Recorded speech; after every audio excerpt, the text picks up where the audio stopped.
छत्तीसगढ़ की जलवायु जो है वो गन्ने की खेती के लिए काफ़ी उपयुक्त है और जैसा कि हम सब जानते हैं यहाँ कई प्रकार की मिट्टियाँ पाई जाती है, वह भी इसके लिए उपयुक्त है। जैसे एक गन्ना एक नकदी फसल है, इसकी अच्छी खेती करके किसान जो है 3 से 4 लाख रुपये प्रति हेक्टेयर सकल आय प्राप्त कर सकता है। तो इसके लिए सबसे पहले जो ज़रूरी चीज़ होती है वह होता है भूमि का चुनाव, कि हमें गन्ने की खेती किस प्रकार की भूमि में करनी चाहिए, क्योंकि सभी प्रकार की भूमि या सभी प्रकार की भू इस परिस्थिति जो है वो गन्ने के लिए उपयुक्त नहीं है। तो सबसे पहले गन्ने की खेती के लिए भूमि का चुनाव करते समय ध्यान रखें कि मिट्टी थोड़ी गहरी हो, मतलब लगभग कि 50 से 60 सेंटीमीटर तक कोई कड़ी परत या चट्टान नहीं होनी चाहिए, वहाँ पर पूरी मिट्टी होनी चाहिए, जिससे कि इसके जो जड़ हैं वह अच्छे से फैल पाए और गन्ना का विकास अच्छा हो। दूसरी जो सबसे महत्वपूर्ण चीज़ है वह है जल निकास। आजकल देखने में ये आ रहा है कि गन्ने की खेती लाभदायक होने के कारण से किसान भाई इसको धान वाले खेतों में भी लगा रहे हैं, जिससे कि वहाँ पर कि जल भराव की स्थिति आ जा रही है और गन्ने का बढ़वार अच्छा नहीं हो पा रहा है। तो इस चीज़ को विशेष रूप से ध्यान दें कि जहाँ कहीं भी गन्ने की खेती करना हो वहाँ जल भराव नहीं होना चाहिए, जल नहीं भरना चाहिए और जलों का निकास अच्छे से हो जाए। यदि किसी कारण से नहीं हो पा रहा है तो नाली बनाकर जलों को निकास करने की आवश्यकता है, जिससे कि गन्ने का बढ़वार अच्छा हो।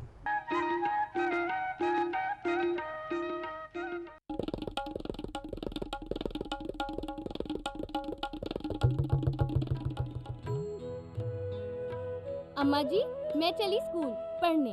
स्कूल? पर शादी के वक्त तो तूने कहा था कि तू पढ़ी लिखी है। अरे अम्मा जी, फार्म स्कूल जा रही हूँ, खेती की नई नई बातें सीखने। आप भी चलो ना। फार्म स्कूल, जहां खेतों में पैदावार बढ़ाने की हर बात किसानों को सिखाई जाती है, जैसे मिट्टी के हिसाब से सही खाद, बढ़िया बीज और जरूरत के मुताबिक कीटनाशक, ताकि कम लागत में अधिक मुनाफा।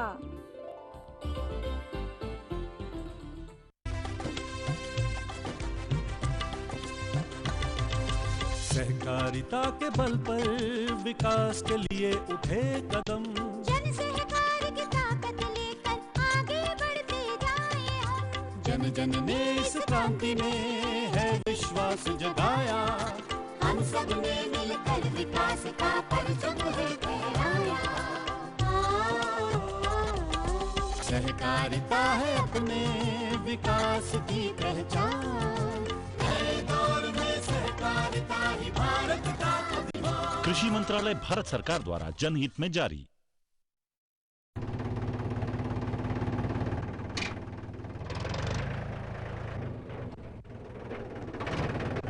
अरे हरकू वाह, बीज, कीटनाशक और आज खाद भी। अरे इतना खर्चा कहाँ से? अरे खर्च की चिंता किसे है, मेरे पास है ये किसान क्रेडिट कार्ड। कार्ड? अरे बैंकों द्वारा जारी इस कार्ड से किसान उसकी सीमा तक की रकम कभी भी बैंक से निकलवा सकता है और खेती बाड़ी की सामग्री कभी भी खरीद सकता है। तो हरकू भैया एक कार्ड मेरे लिए भी। किसान क्रेडिट कार्ड के लिए नजदीकी बैंक से संपर्क करें और पाएं ढेर सारे लाभ। गांव और शहर शहर में बात चली, राष्ट्रीय बागवानी मिशन की लहर चली। आसान हुआ अब फल फूल मसाले उगाना, नर्सरी लगाना और जैविक खेती अपनाना। अब हुआ तकनीकी प्रशिक्षण पाना आसान, विपणन के लिए भी है सहायता के प्रावधान। अधिक जानकारी के लिए जिला बागवानी अधिकारी या राज्य बागवानी निदेशक से संपर्क करें। राष्ट्रीय बागवानी मिशन, जीवन संवारे, खुशियां फैलाए।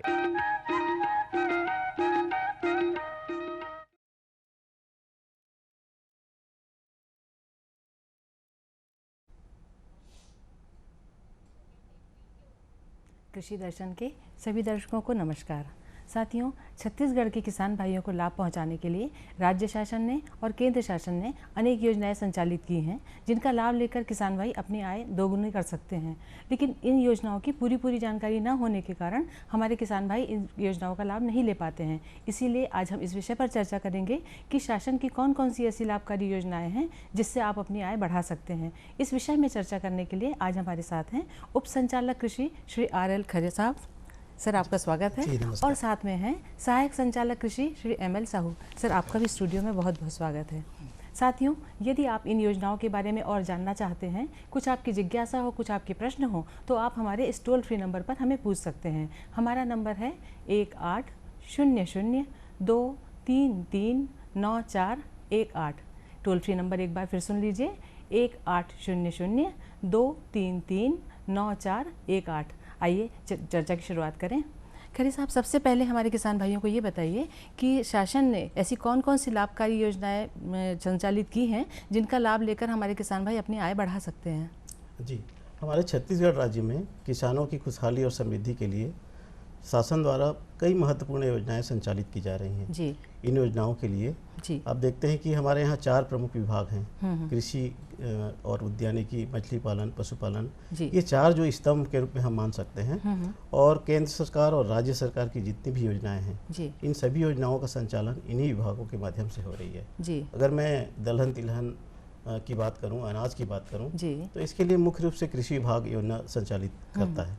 और इसमें आप देखते हैं कि केंद्र शासन की अगर योजना की बात करें हम, तो इसमें प्रधानमंत्री कृषि सिंचाई योजना है, प्रधानमंत्री फसल बीमा योजना है, प्रधानमंत्री मृदा स्वास्थ्य कार्ड योजना है, और एक और महत्वपूर्ण योजना जो संचालित की जा रही है केंद्र शासन की सरकार ने, वो परंपरागत कृषि विकास योजना। ये पूरे देश भर में बहुत अच्छा जो है योजनाएं जो चल रही हैं। जी। और इसके माध्यम से बहुत गुणवत्ता युक्त उत्पादन के बारे में भी सोचा जा रहा है। जी जी। और कहीं ना कहीं ये किसानों की आय दुगनी करने में इन योजनाओं का बहुत बड़ा महत्व भी है। जी। और अगर हम राज्य शासन की योजना की बात करें, तो राज्य शासन ने भी बहुत सारी योजनाएं संचालित कर रही है। जैसे अक्ति बीज संवर्धन योजना हम प्रमाणित बीज के लिए जो है संचालित करते हैं। जी। इसी तरह से जैविक खेती मिशन योजना भी संचालित है।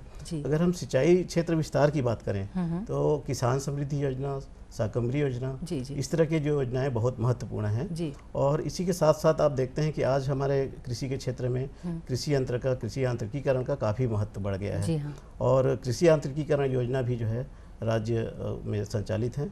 और हमारी राज्य सरकार भी इसमें जो है शेयर जो है दे रही है।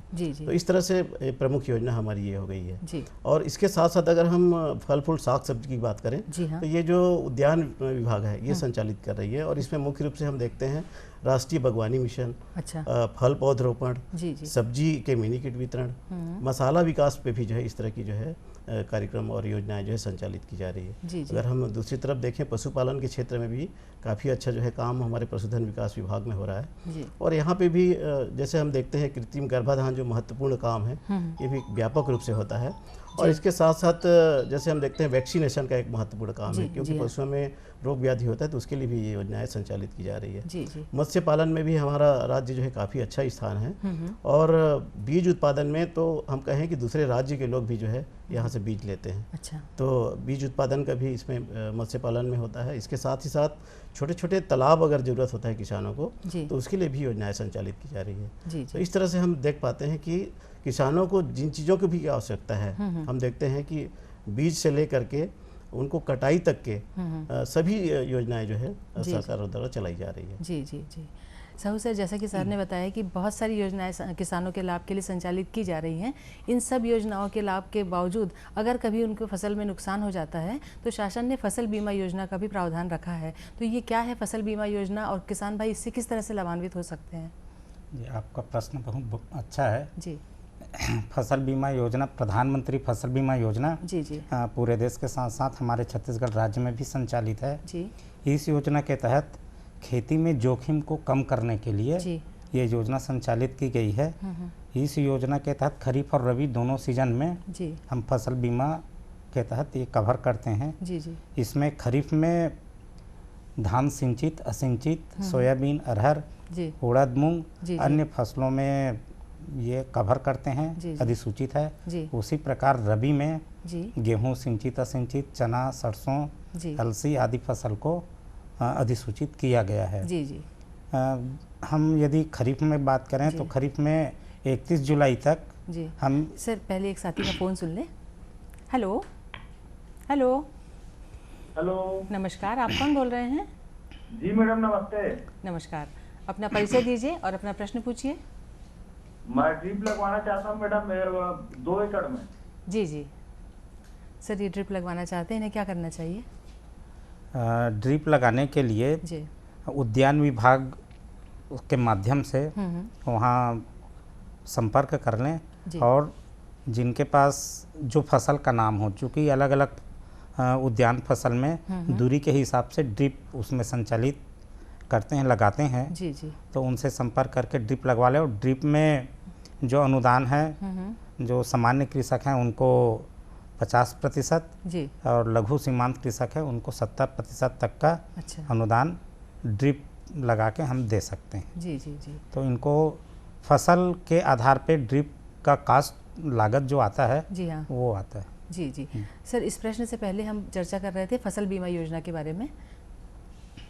फसल बीमा में जो बता रहा था, खरीफ में 31 जुलाई तक हम प्रीमियम जमा कर सकते हैं अपने फसलों में। जो अधिसूचित है उसमें प्रीमियम जमा कर फसल बीमा करा सकते हैं, और रबी में 31 दिसंबर तक जी हाँ, ये हम बीमा करवा सकते हैं। इसमें क्या, पहले जब ये योजना संचालित हुई जी, तो ग्राम पंचायत को इकाई बनाया गया था। जी हाँ, लेकिन अब ज़्यादा से ज़्यादा किसानों को कवर करने के लिए प्रत्येक ग्राम इस योजना में इकाई बनाया गया। अच्छा।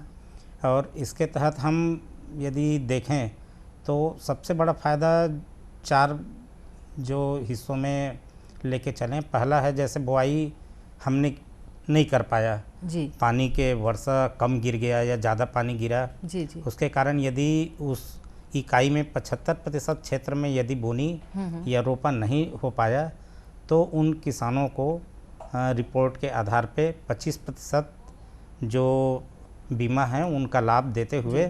सर, हमारे एक और साथी का फ़ोन है। Hello hello hello hello hello, नमस्कार, आप कौन बोल रहे हैं? अजय कुमार देशमुख बोल रहा हूँ। जी, पूछिए, आप क्या पूछना चाहते हैं? जी, अपना प्रश्न पूछिए। किसान समृद्धि योजना के लिए का डॉक्यूमेंट जो लगते हैं वो पूछा थे। ग्राम समृद्धि योजना की किसान समृद्धि योजना है, उसके लिए अपने जो ज़मीन है, भूमि है किसानों के पास, उनका B1 नकल, नक्शा और खसरा ये लगेगा। एक आवेदन फार्म लगेगा, आपका आधार नंबर है, किसान का पासपोर्ट साइज़ का फ़ोटो है, बैंक अकाउंट जो बैंक का नाम और अकाउंट नंबर है वो दे दें। इसमें प्रमुख चीज़ है 300 मीटर दूरी पे दूसरा नलकूप नहीं होना चाहिए। जी जी। तो हम ये इतने डॉक्यूमेंट्स लगा के अपने कृषि विभाग में क्षेत्रीय जो ग्रामीण कृषि विस्तार अधिकारी या कृषि विकास अधिकारी होंगे उनके माध्यम से जमा कर दें तो इसका लाभ मिल जाएगा। जी जी। खरे साहब, राज्य शासन की एक और महत्वाकांक्षी योजना है NGGB, नरवा गरवा घुरुवा बाड़ी योजना। इस योजना के बारे में हमारे किसान भाइयों को बताइए कि इस योजना से हमारे किसान भाई किस तरह से लाभ ले सकते हैं। जी, निश्चित रूप से नरवा गरवा घुरुवा बाड़ी ये हमारी छत्तीसगढ़ शासन की महत्वाकांक्षी योजना है जी। और ये योजना पूरे राज्य में संचालित हो रही है। जी जी। और इस योजना के माध्यम से अभी हम देखते हैं लगभग 1800 गोठानों का निर्माण हो चुका है। इस योजना में की जो परिकल्पना अगर हम देखें तो ये एक समृद्ध गांव की परिकल्पना है जी। और अगर हम इसको देखते हैं कल्पना जी तो ये पाते हैं कि पहले होता ये था कि गांव से पलायन होता था जी। गांव में जो उत्पादन का निर्यात होना चाहिए वो क्या होता था, श्रम का निर्यात होता था। अच्छा। मतलब गांव के लोग जो है शहर में चले जाते थे और शहर में जा कर के वो लोग केवल वहाँ तक सीमित रहते थे, अपनी सांस्कृतिक जो पहचान है उसको भूल जाते थे। जी जी। केवल आर्थिक के बारे में सोचते थे और वहीं पे कुछ राजनीतिक बातें, ये दो चीज़ों पे केवल सीमित हो जाते थे। जी जी। इन चीज़ों को काफ़ी गंभीरता से हमारे छत्तीसगढ़ सरकार ने सोचा और इस योजना को लागू किया। इस योजना में देखते हैं हम नरवा गरवा घुरुवा बाड़ी के 4 घटक हैं जी। और इन चारों घटक का जो है क्रियान्वयन जो है बृहद पैमाने पे हो रहा है जी। और आप देखते हैं कि दिनों दिन जो है वर्षा कम हो रही है जी। हाँ। बारिश के दिन भी कम हो रहे हैं। ऐसी स्थिति में आवश्यक यह है कि हम हमारे जो बारिश का कैसे पानी का हम जल स्तर बढ़ाएं जी। उसको रोक करके रखें, तो ये नरवा का कॉन्सेप्ट है, इसको ध्यान दिया जा रहा है। जी जी। यहाँ तक हम गोठान की बात करते हैं सर, पहले एक साथी का फ़ोन सुन लें। जी। हेलो हेलो हेलो, नमस्कार, आप कौन बोल रहे हैं? हाँ मैडम, मैं माविया बोल रहा हूँ। मैं जी, पूछिए, क्या पूछना चाहते हैं? मैडम, मैं ये जानना चाहता हूँ, मैं जैसे कि अपने पास जमीन है जी और उस जमीन में अपन जैसे कि पौधों का वृक्षारोपण करनी है, अच्छा, या टमाटर सब्जी फल वगैरह उत्पादन करनी है हमको जी, तो इसमें गवर्नमेंट किस प्रकार से सहायता प्रोत्साहन राशि देता है जी जी, और उसमें कितने की सूद प्राप्त होती है जी, और अगर उस पैसे में किसी कारणवश अगर नुकसान हो गया और अगर उसको पैसा तो नहीं पता पाए जी, मतलब नहीं पताने में असमर्थ हो गया, तो इसमें किसानों को पर क्या कार्रवाई की जाएगी जी, ये जानना है। जी अच्छा सर बताइए। देखिए, अभी आपने जो बात कही है कि आप साग सब्जी लगाना चाहते हैं, तो मैं तो ये आपसे अनुरोध करूंगा कि सबसे पहले आप जो है उद्यानिकी विकास के जो अधिकारी हैं हमारे उद्यानिकी विभाग के जो ग्रामीण उद्यान विकास अधिकारी हैं, उनसे एक संपर्क स्थापित करिए। ये जो है ब्लॉक लेवल पे भी मिलते हैं। और सबसे पहले ये देखना होगा कि आपका जो खेत है उसमें आप सब्जी लगा सकते हैं कि नहीं, आपके पास सिंचाई का स्रोत है कि नहीं, इन सब चीज़ों को देखना पड़ेगा जी। और उसके हिसाब से उद्यानिकी विभाग में जैसे मैंने बताया आपको सब्जी विकास के लिए भी योजनाएं संचालित है। उसमें मिनी किट का भी प्रावधान है। जो सब्जी बीज अगर हम लेते हैं तो उसको भी ले करके, दूसरी बात यह है कि उद्यानिकी विभाग जो है विभिन्न प्रकार की जो सब्जियां होती हैं इनके जो थरह यानी नर्सरी बोलते हैं जी। ये भी जो है प्रदान कर रही है। तो उनसे जैसे हम संपर्क करेंगे तो निश्चित रूप से हम सब्जी के लिए अच्छा जो है कर पाएंगे। दूसरी बात, सब्जी की खेती के लिए विशेष बात ये होती है कि इसमें बलुई दोमट जो मिट्टी होती है वो बहुत अच्छा होता है। जैसे भाटा जमीन है तो वहाँ पे हम सब्जी अच्छे से खेती नहीं कर पाते हैं। सर एक और साथी का फोन है। जी हेलो हेलो। हाँ नमस्कार, आप कौन बोल रहे हैं? जी जी जांगड़े जी, पूछिए क्या पूछना चाहते हैं? ये किसानों को फसल बीमा का लाभ किस तरह से मिल सकता है अभी? जी जी सर, अभी आपने बताया, उसमें थोड़ा सा और प्रश्न डालिए। किसान को फसल बीमा का लाभ लेने के लिए उनकी जो थ्रेशोल्ड उपज रहता है, और हम उस गांव इकाई में जो बात कर रहे थे 4 फसल हम काटते हैं ग्राम इकाई में, उसका औसत उत्पादन उस थ्रेशोल्ड से यदि कम होगा तो उस इकाई के पूरे किसान को बीमा का लाभ मिलता है। अच्छा। इसके अलावा जैसे अभी फसल हम काट रहे हैं और फसल कटाई के 14 दिन के अंदर यदि अतिवृष्टि या प्लवन से या और कोई प्राकृतिक आपदा से नुकसान पहुंच जाता है तो इस योजना में एक लाभ जो दिया गया है, फसल कटाई के बाद भी 14 दिन के अंदर यदि ऐसा नुकसान क्षति फसलों में होती है तो उसका भी आंकलन तुरंत आवेदन किसान करे जी। कृषि विभाग को, कोऑपरेटिव सहकारी समिति को या पटवारी को, उनके माध्यम से यदि आवेदन करते हैं तो उस किसान का निरीक्षण कर उसका लाभ दिया जा सकता है। जी जी जी सर, हम चर्चा कर रहे थे एनजीजीबी के बारे में। जी कल्पना जी, मैं वही बता रहा था कि छत्तीसगढ़ सरकार की एक बहुत महत्वाकांक्षी योजना में आप देख रहे हैं कि गोठानों का निर्माण हम लोगों ने काफ़ी जगह किया हुआ है जी। और यहाँ पे माननीय मुख्यमंत्री जी की भी ये कहना है या वो चाहते हैं कि हम पुराने समय में जब करते थे कि सब खेतों को घेराव करते थे जी जी। हर जगह घेरा डालते थे और बाड़ी बनाते थे, तो उसके बजाय हम जो है एक जगह 3-4 एकड़ ज़मीन चयन कर लें और उसको घेरा बना दें और बाकी खेतों को खुला छोड़ दें। अच्छा। तो ये होगा कि खेती भी बढ़िया कर सकते हैं और जानवरों की जो सुरक्षा है वो बहुत अच्छे से होगा। जैसे हम लोग देखते हैं कि छत्तीसगढ़ राज्य में खुली चराई प्रथा है जी जी हाँ। और खुली चराई प्रथा अगर इसे रोक लग जाएगी तो हमारी जो फसल की उत्पादन की जो बात है करते हैं वो बहुत अच्छे से होगा जी। दूसरी बात यह है कि हम लोग जो जानवरों को अगर हम गोठान में डालेंगे रखेंगे तो डे केयर सेंटर के रूप में उपयोग भी होगा। वहाँ पे महत्वपूर्ण बात यह है कि गोबर और गौमूत्र का उपयोग बहुत अच्छे से जैविक खेती की ओर जो है कर सकते हैं जी। अभी आप देख रहे हैं दिनों दिन रसायन के उपयोग बढ़ते जा रहा है और उससे तरह तरह की बीमारियां भी जो है हो रही है जी। इस चीज़ों को ध्यान में रखते हुए हम लोग जैविक खाद बना करके, जैसे वर्मी टाका काफ़ी तादाद में बन रहे हैं और वर्मी खाद बना करके उसको हम बहुत कम कीमत पर खेतों में डाल सकते हैं। इससे जो रसायन की जो निर्भरता है, जैसे उर्वरक बहुत डालना पड़ता है जी। या फिर हम ये कहें कि रासायनिक जो खाद में काफ़ी सब्सिडी भी देना पड़ता है। अच्छा। तो इनसे भी जो है हमको निजात मिल सकती है और जैविक खेती अगर करते हैं तो आप देखते हैं फसलों की गुणवत्ता भी फर्क पड़ेगा। जी। हेलो हेलो हेलो हेलो नमस्कार, आप कौन बोल रहे हैं? हाँ मैडम, मैं अशोक माविया बोल रहा हूँ। जी पूछिए क्या पूछना चाहते हैं? मैं अशोक माविया बोल रहा हूँ मैडम। हाँ जी, अपना प्रश्न पूछिए। मेरा मैं ये जानना चाहता हूँ, मेरी 2 एकड़ जमीन है, मेरी खेत है जी। उसमें अभी धान उत्पन्न होता है अभी मेरी। अच्छा। मैं धान उत्पन्न न करके मैं उसमें फल सब्जी वगैरह बोना चाहता हूँ मैं जी। उसमें गवर्नमेंट से लोन लेके फल सब्जी का व्यवसाय करना चाहता हूँ। अच्छा। अगर किसी कारणवश जी अगर उसमें अगर नुकसान हो गया मेरे को, जी हाँ, तो जो मैं कर्जा जो लूंगा मैं बैंक से, अच्छा, और उससे अगर मैं दे नहीं पाऊंगा तो क्या कार्रवाई होगी उसके लिए? जी सर बताइए आप। और मेरा जो खेत है जी पानी पालो में है। अच्छा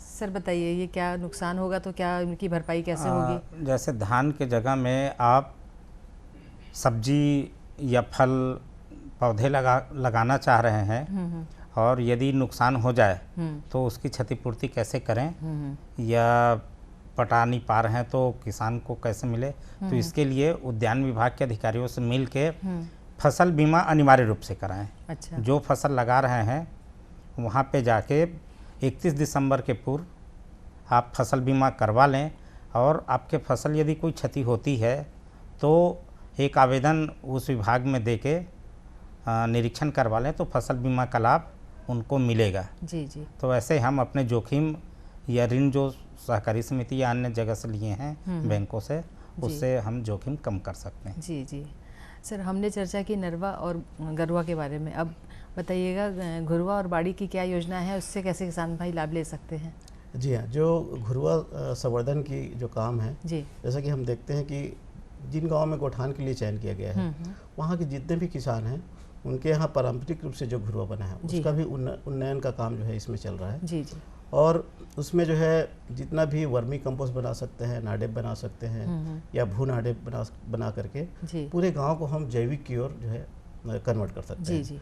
तो इसमें हम लोगों ने काफ़ी जो है प्रयास भी किया है। अभी हम लोग एक काम और कर रहे हैं कि जहाँ जहाँ भी हमारे गोठान हैं, गांव हैं, वहाँ पे हम जैविक कीटनाशी भी तैयार करवा रहे हैं। अच्छा। ताकि जो रासायनिक जो कीटनाशी हैं उनका भी प्रभाव बहुत ज़्यादा दुष्प्रभाव दिख रहा है। पर्यावरण की बात करिए या जानवरों के या जनमानस सबके उस पर प्रभाव पड़ रहा है। जी हाँ। तो ऐसी स्थिति में हम लोग जैविक कीटनाशी जो सतपर्णी अर्क होता है या बीजामृत, जीवामृत, इन सब चीज़ों का भी बना करके किसानों को उपयोग कराने के बारे में सोच रहे हैं। दूसरी बात यह है कि एक राष्ट्रीय जैविक खेती केंद्र ने वेस्ट डिकम्पोजर जो है दिया हुआ है। ये केवल 20 रुपए में मिलता है डिब्बा, और इसको तैयार करके काफ़ी हम अच्छे से खेतों में डाल सकते हैं। जी। इसमें केवल 200 लीटर पानी लगता है और 2 किलो गुड़ लगता है। अच्छा। और अगर 1 एकड़ में हम डालते हैं तो इसमें और अन्य जो है किसी भी तरह के खाद भी ना डालें तो भी बहुत अच्छा इसका प्रभाव पड़ता है। जी। और इसको जो है अगर 15-15 दिन में हम डालें, कम से कम 4 से 5 बार अगर डालते हैं तो हमारे खेत में केचुआ आना चालू हो जाता है। जी। आप देखते हैं कि सर पहले एक साथी का फ़ोन सुन लें। हेलो हेलो हेलो हेलो, नमस्कार, आप कौन बोल रहे हैं? हाँ, मैं कोंडागांव जिला मारनपुरी से बोल रहा हूँ। जी पूछिए, क्या पूछना चाहते? जी हाँ पूछिए, क्या पूछना चाहते हैं आप कुबेर सिंह जी? सेलो बोर के बारे में पूछना था, उसमें अनुदान कितना मिलता है? जी सर, सर बताइए सर। सेलो ट्यूबवेल जो उथला बोर कहते हैं, जी जी, वह बोर है जिसमें 70 फीट तक की गहराई रहता है। इसमें हम 20,000 रुपये तक का अनुदान देते हैं, 5,000 रुपये खनन में और 15,000 रुपये पंप में। जैसे 20,000 रुपये अनुदान सेलो ट्यूबवेल में किसानों को मिल जाता है। जी जी जी। सर हम बात कर रहे थे बाड़ी की। जी। इसमें जैसे मैं बता रहा था कि हम गोठान में जो खाद तैयार करते हैं उसका जो है किसानों के यहाँ बाड़ी जो बना रहे हैं जगह जगह, बाड़ी बनाने का एक ये है कि पोषण वाटिका के रूप में इसको जो है डेवलप करने की बात है। आप देखते हैं कि साग सब्जी अगर उत्पादन करते हैं तो इसमें प्रोटीन, विटामिन, मिनरल्स जो होते हैं तो ये मानव भोजन में बहुत आवश्यक होता है, और ये गांव में ही उपलब्ध हो इन चीज़ों के लिए बाड़ी की जो है परिकल्पना की गई है। जी। और बाड़ी जो हम साग सब्जी लगाएंगे उसमें जो गोठान में पैदा हुए जितने भी हमारा जैविक खाद है उसको हम कन्वर्ट करके और वहाँ पे जैविक के रूप में तैयार कर सकते हैं। जी हाँ। सबसे ज़्यादा देखते हैं हम अभी मार्केट में तो साग सब्जी में ही बहुत ज़्यादा कीट व्याधि, कीटनाशक का उपयोग जो है होता है। एक और साथी का फ़ोन है। जी। हेलो हेलो हेलो, नमस्कार, आप कौन बोल रहे हैं? जी मैडम, मैं ये बोल रहा हूँ कि आप, मैं शिवदास बोल रहा हूँ, राम कुमार। जी जी पूछिए राम कुमार जी, क्या पूछना चाहते हैं? हेलो। हाँ जी, हम आपको सुन पा रहे हैं, आप अपनी बात पूरी कीजिए। मैं ये बोल रहा हूँ कि गौठान में जो लवारिस गए उनके लिए आप क्या कर रहे हैं? अच्छा जी, सर बताइए। जी देखिए, एक तो दिक्कत ये आ रही है अभी कि अभी गोठान अभी कम बने हुए हैं। लेकिन अगर सभी गांव में गोठान बन जाएगा तो किसी को लावारिस छोड़ने की जरूरत नहीं होगी। लेकिन फिर भी हम लोगों ने कुछ हमारा जो आदर्श या मॉडल गोठान जो बने हैं, जैसे बन चरौदा है, तो वहाँ पे जो लावारिस जानवर होते हैं उनके लिए भी हमने एक जगह कर रखा है। जी। और वहाँ पे उनके लिए चारा की व्यवस्था भी कर रहे हैं, जैसे पैरा वगैरह जो है वो करवा रहे हैं। और आगे चल के देखिए, ये हम लोग जो है आवारा छोड़ देते हैं, ये हमारा जो है सिस्टम या संस्कृति सही नहीं है। क्योंकि हम किसी भी पशु को अगर ऐसा छोड़ेंगे और अगर उसकी मूल्य हम नहीं देखेंगे, जैसे गोबर है, गोमूत्र है, ये इतना बहुमूल्य है हमारे लिए खेतीबाड़ी में। अगर उपयोग हम करना चालू करेंगे तो निश्चित रूप से कोई आवारा छोड़ने की स्थिति नहीं बनेगी।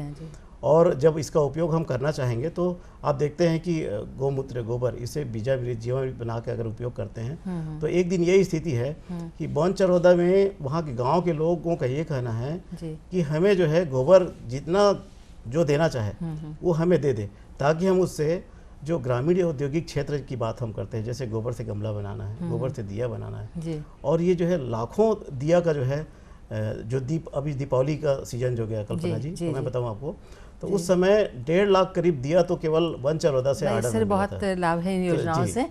खरे साहब, साहू सर, आप दोनों हमारे स्टूडियो में आए, हमारे किसान भाइयों को बहुत उपयोगी जानकारी दी, आप दोनों का बहुत बहुत धन्यवाद।